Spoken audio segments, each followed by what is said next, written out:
భాషా ప్రయుక్త రాష్ట్రాలుగా మన రాష్ట్రం ఫార్మ్ అవడానికి ఆయన ఎనలేని కృషి చేసిన మహానుభావుడు.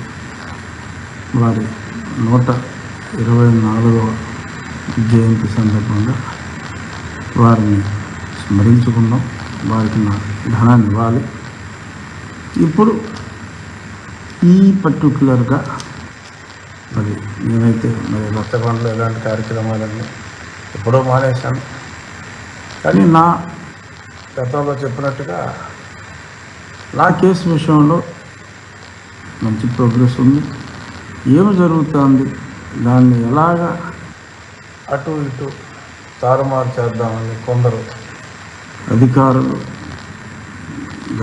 గతంలోనే అధికారులు ఏ రకంగా ప్రయత్నం చేస్తున్నారు అనేది ఒకసారి చెప్పాలనేదే నా ఉద్దేశం. సో దానికే నేను రెస్ట్రిక్ట్ అవ్వాలి కనుక దానికే నేను రెస్ట్రిక్ట్ అవుతాను. పివి సునీల్ కుమార్ గారు ఆల్రెడీ గతంలో మనం చూసాం.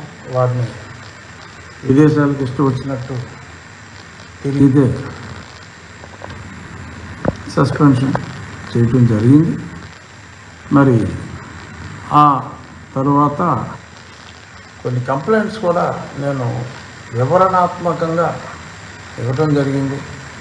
ఆ వివరణాత్మకంగా ఇచ్చిన ఆ కంప్లైంట్స్ని యాంటీ కరప్షన్ బ్యూరో వాళ్ళు ప్రభుత్వ అనుమతి తీసుకుని చీఫ్ సెక్రటరీ గారు 17A క్లియరెన్స్ ఇవ్వటం జరిగింది.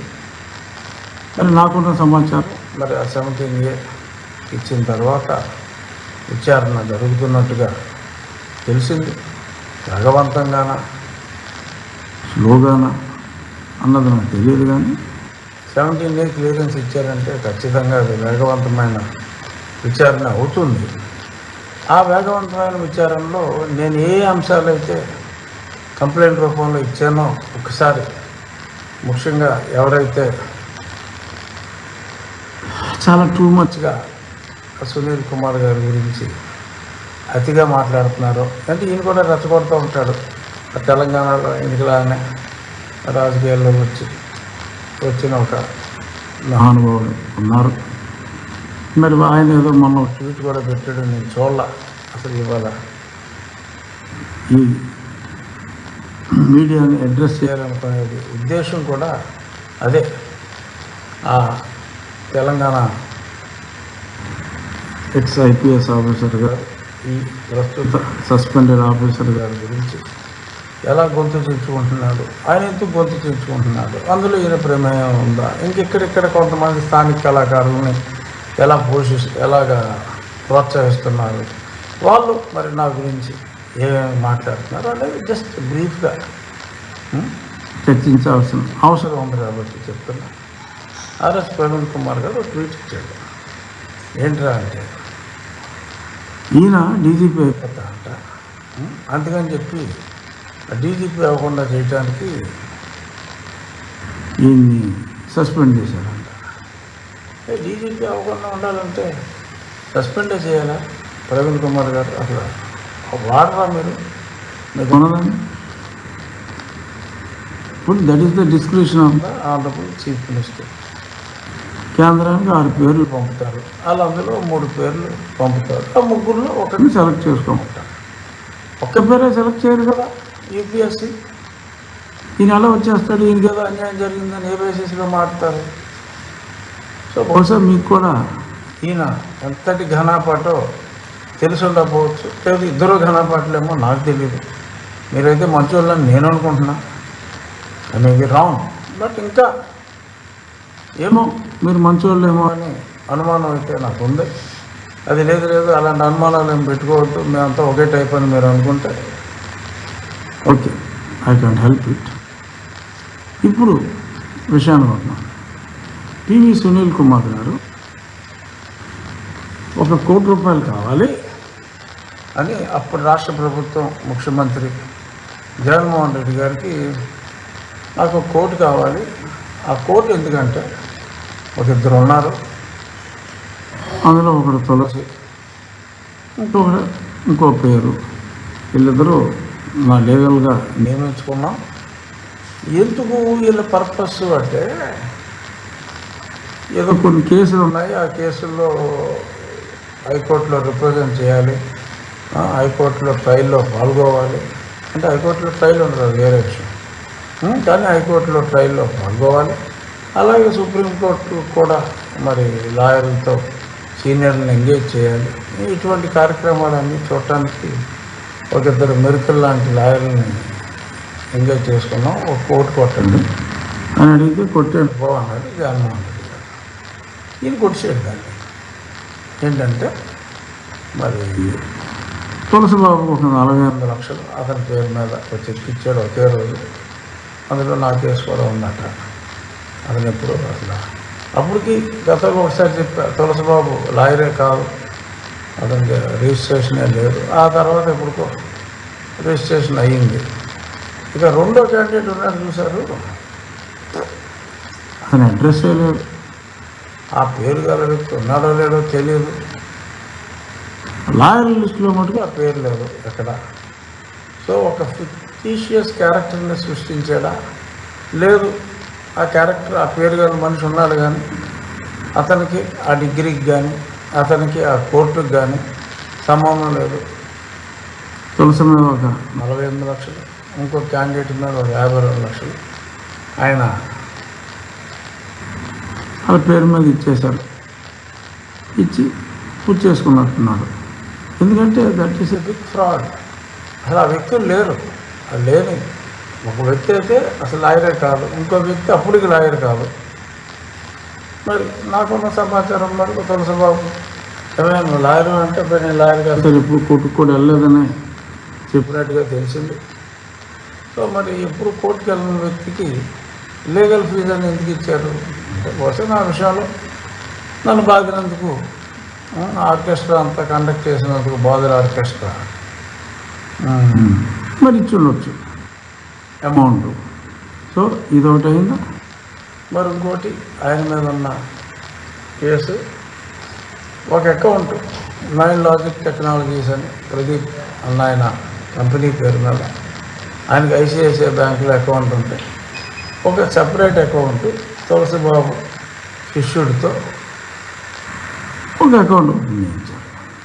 ఆ అకౌంట్కి ఈయన డబ్బు ఇచ్చారు, 75 లక్షలు ఇచ్చారు, లేపారు.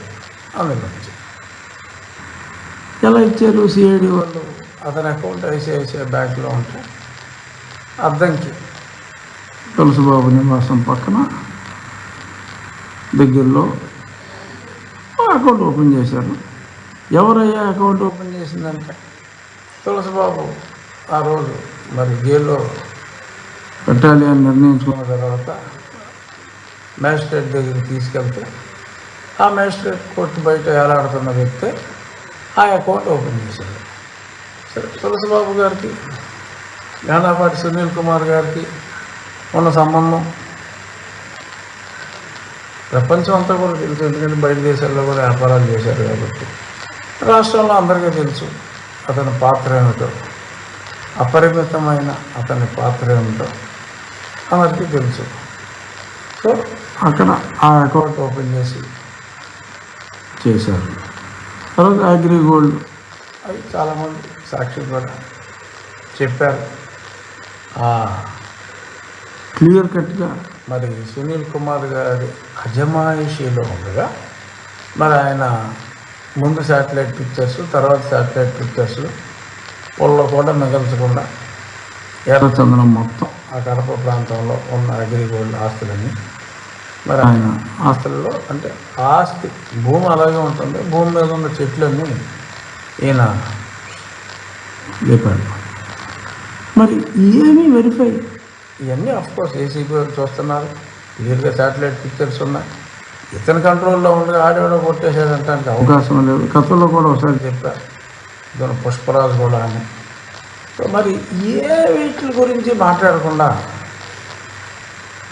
మీరు ఎవరన్నా పర్మిషన్ తీసుకుని చెప్పిన ఊళ్ళో వెళ్ళారా? చంద్రబాబు నాయుడు గారు, పవన్ కళ్యాణ్ గారు అసలు వాళ్ళని సస్పెండ్ చేయాలి.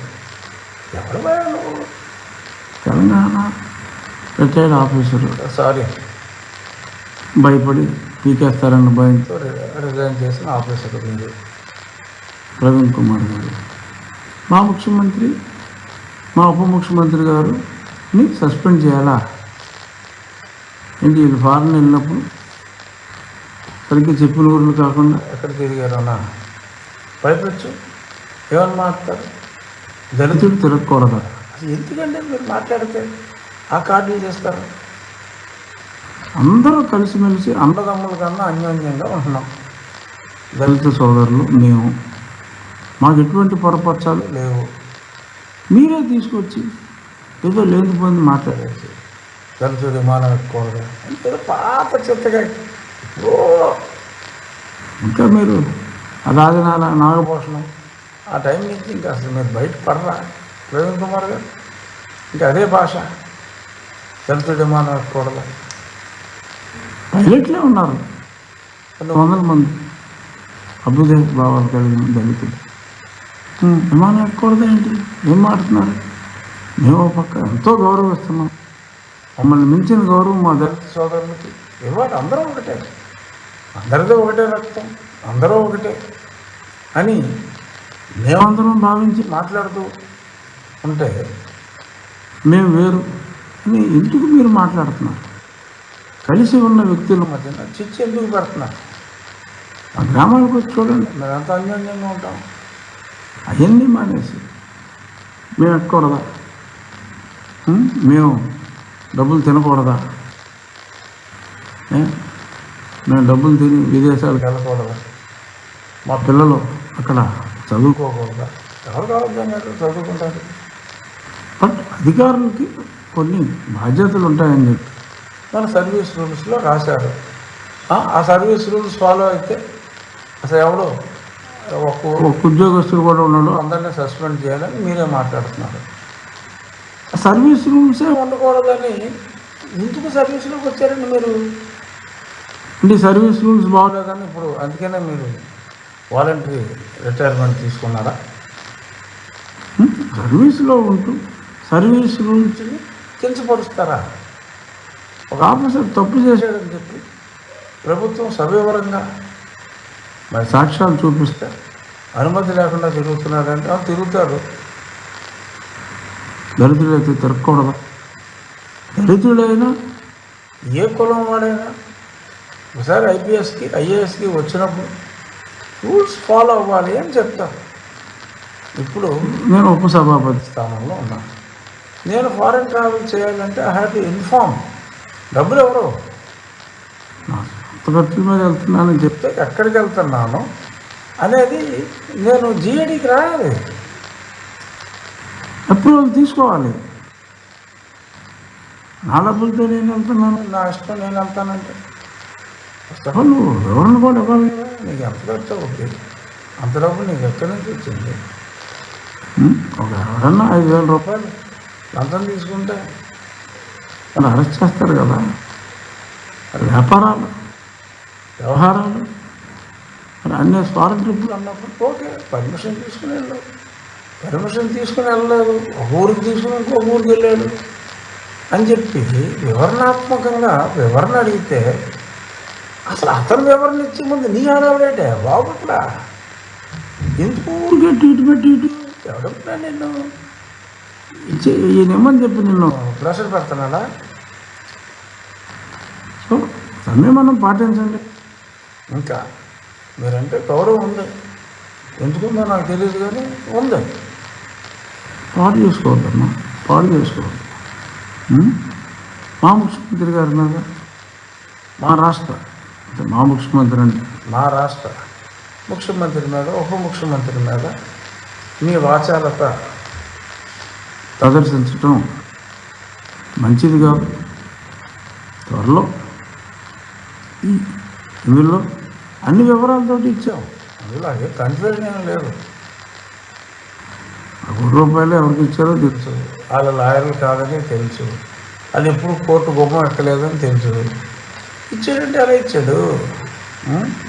ఎర్రచందనం మరి ఇతను రాకముందు ఉంది శాటిలైట్ పిక్చర్లో, ఇతను వచ్చాక శాటిలైట్ పిక్చర్లో ఎర్రచందనం లేదు. ఏంటి అయిపోయినదంటే చెప్పాలి కదా. సో అన్నీ ఆ అకౌంట్ ఓపెన్ చేయటం ఇవన్నీ కూడా చాలా క్లియర్గా ఉన్నాయి. ఇక సునీల్ నాయక్, ఇతను ఇంకో సునీల్, ఇతను ఇంకో కళాకారుడు వెళ్ళిపోయాడు బీహార్. నన్ను కొడుతున్నప్పుడు ఆ పక్కనే పక్క గదిలో కూర్చుని ఉన్నారు. మరి కొందరు కానిస్టేబుల్స్ వచ్చి, బాబాయ్ అతను మరీ గగ్గోలు పెట్టేస్తున్నాడు, కేకలు ఎక్కడో ఊరవలో వినపడుతున్నట్టున్నా, ఇంకా మీరు కంట్రోల్ చేయాలి అంటే ఎన్నికే అతను లోపలిపో అది చూసుకుంటున్నారులే అని చెప్పి బయటికి పంపించినట్టు క్లియర్గా. ఎందుకంటే ఈ తులసిబాబు ఇంకెవరో మిగిలిన వాళ్ళందరూ బెయిల్ పిటిషన్లు వేసినప్పుడు క్లియర్గా కొంత ఇన్ఫర్మేషన్ అక్కడ కోర్టులో సబ్మిట్ చేశాను. దాని ద్వారా నాకు తెలిసిన సమాచారం. మరి ఈ రకంగా అది దగ్గరుండి ఆ నాయకు మరి క్రతువు అంతా ఒక ఋతువిక్కుల్లాగా నిర్వహించాడు. కావాలంటే భయపడిపోతున్నాడు. నాకు 3 నెలలు అడుగుతుంది, 4 నెలలు అడుగుతుంది, నేను పర్మిషన్ తీసుకోవాలని రాకపోతే వేసుకొస్తాను, తప్పదు కదా. సో అతను కంప్లైంట్ నా మీద సుమోటో కంప్లైంట్ ఇచ్చింది ఆ సునీల్ నాయక్. సరే ఇమ్మని ఈ సునీల్ కుమార్ చెప్పుంటాడు, వేరే విషయం. బట్ అతను చాలా క్రూషియల్ ఫెలో. నాకున్న వివరాల మేరకు డెఫినెట్గా ఇతని పాత్ర తెలిసిందే. భయపడుతున్నాడు రావటానికి, రేపో మాపో రావాలి, తప్పదు. ఇంకోటి చూస్తుంది నేను కూడా ఆ కాగితాలు పూర్తిగా చాలాసార్లు చదివాను, కానీ ఎక్కడో మిస్ అవుతూ ఉంటాం. సడన్గా అందులో ఇప్పుడు ఆ జైలు ఈ జైలు తిరిగి మొన్న బెయిల్ మీద వెళ్ళి మళ్ళీ వెనక్కి రాకుండా నానాయాసాలు మాట్లాడి అప్పట్లో జగన్ అలా చిటికేసి చెప్తే చంద్రబాబు గారినైనా పవన్ కళ్యాణ్ గారినైనా లాక్కొచ్చి కొడతా, అది చేస్తా ఇది చేస్తా అని నోటుకు వచ్చినట్టు వాగాడు. ఇప్పుడు ప్రాణానికి రక్షణ బాబు గారి దగ్గర నుంచి ఇంకెక్కడి నుంచి వేసేస్తానన్నాడు. అప్పుడు సరే ఈ క్యారెక్టర్ గురించి, ఈ డర్టీ క్యారెక్టర్ గురించి ఇప్పుడు నేను ఎందుకు చెప్పాల్సి వచ్చిందంటే, మరి అతను దళిత కార్డు వాడతాడు, ఎందుకు వాడతాడో తెలియదు. ఓపెన్గా వీడియోలు ఉన్నాయి కదా, నన్ను కూడా వేసేస్తా అన్నాడు ఒకసారి. సరే వీడి మొహం వీడి నన్ను వేసేదేంటిలే అని చెప్పి నేను పెద్ద సీరియస్ తీసుకోవాలి. మరి నా కేసు అప్పుడు సునీల్ కుమార్ ప్రోద్బలం చేత సునీల్ నాయక్ అనే ఒక వ్యక్తి కేసు పెడితే ఒక విట్నెస్ కావాలి. కేసు పెట్టిన తర్వాత ఒక విట్నెస్ కావాలి. ఆ విట్నెస్ ఎవడు బోరగడ్డ అనిల్. అందరినీ వేసేస్తా రేప్ చేస్తా అది చేస్తా అని చెప్పి అన్నాడు. అంటే వీళ్ళంతా అనాలంటే ఇంకెవరు విట్నెస్ దొరకలా. అది వీళ్ళ క్యారెక్టర్ అని చెప్పి చెప్పడం ఇవాళ నా ప్రధాన ఉద్దేశం.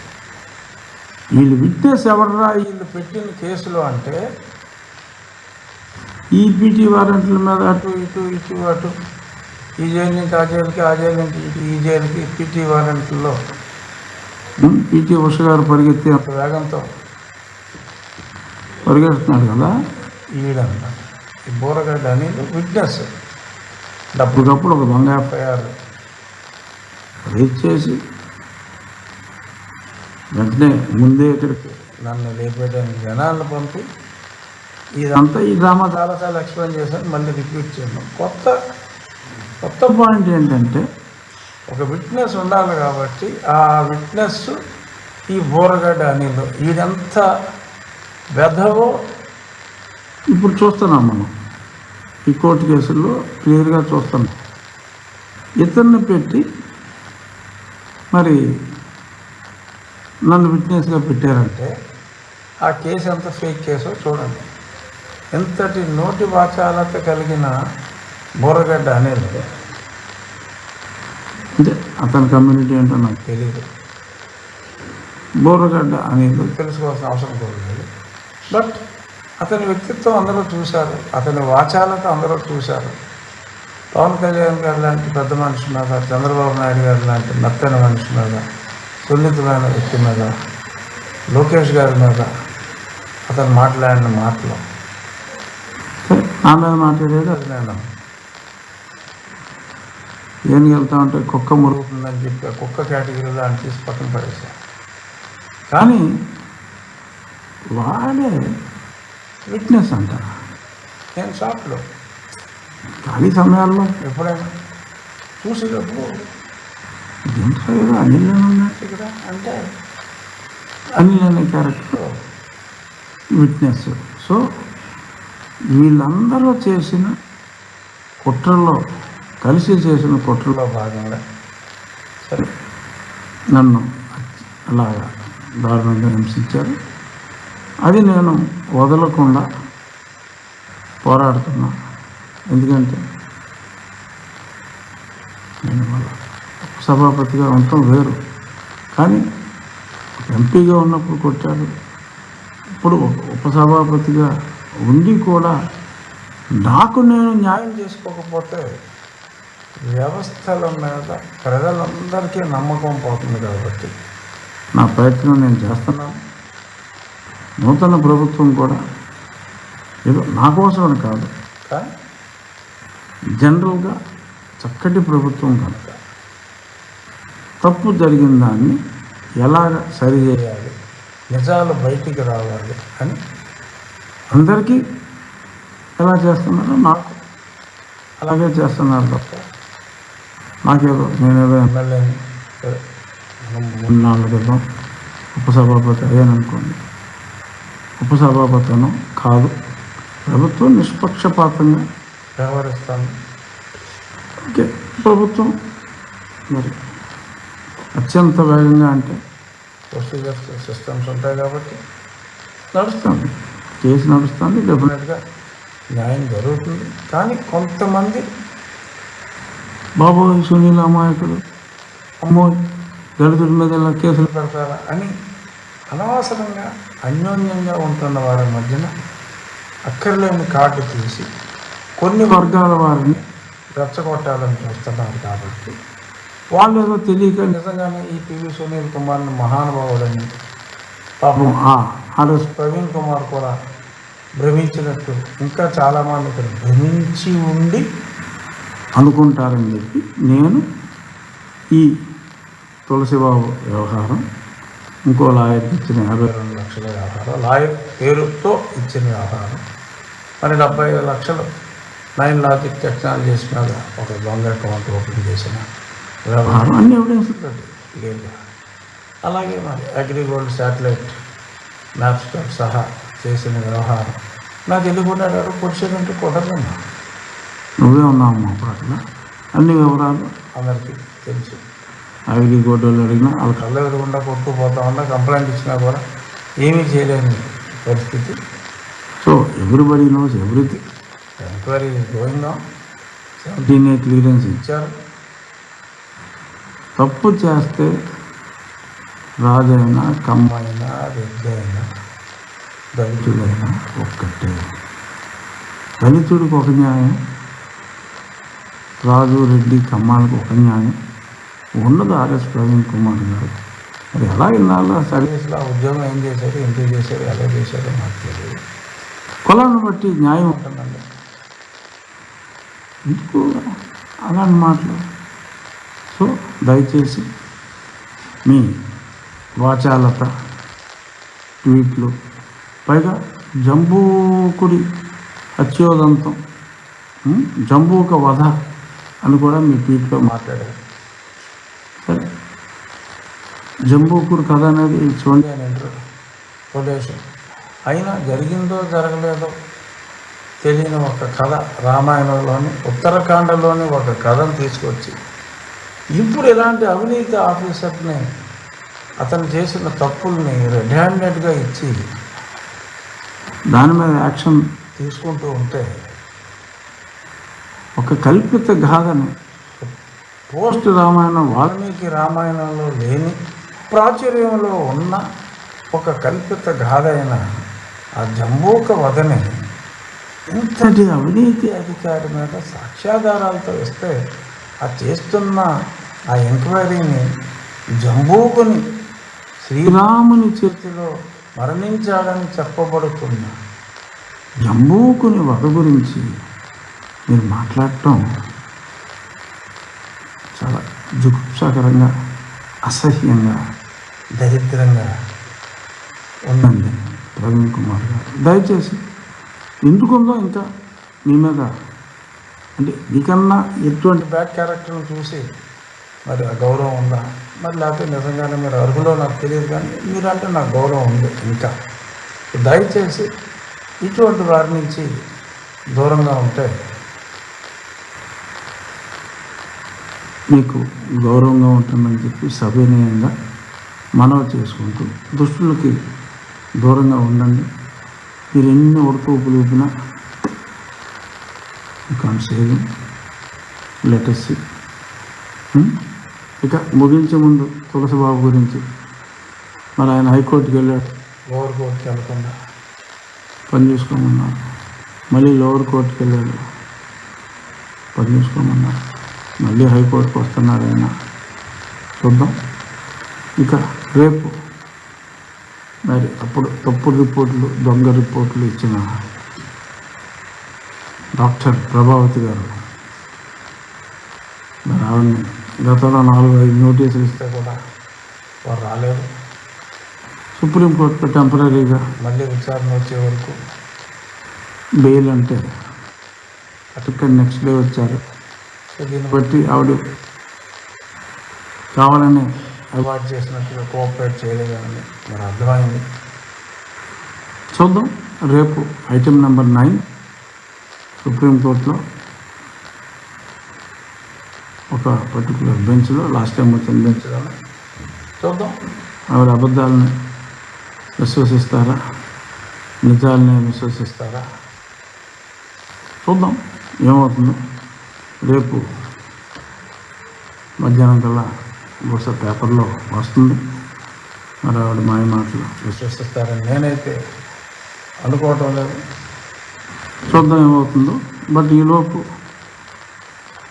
ఏ కార్డు పడితే ఆ కార్డు వాడేసి సునీల్ కుమార్ని రక్షించే పనిలో ఎవరో నోబడీ కెన్ సేవ్ తప్పు చేశాడు కనుక ఆ నెపంతో నా మీద బురద జల్లే ప్రయత్నాలు కొంతమంది చేస్తున్నారు. ఉపయోగం ఉంది. Thank you.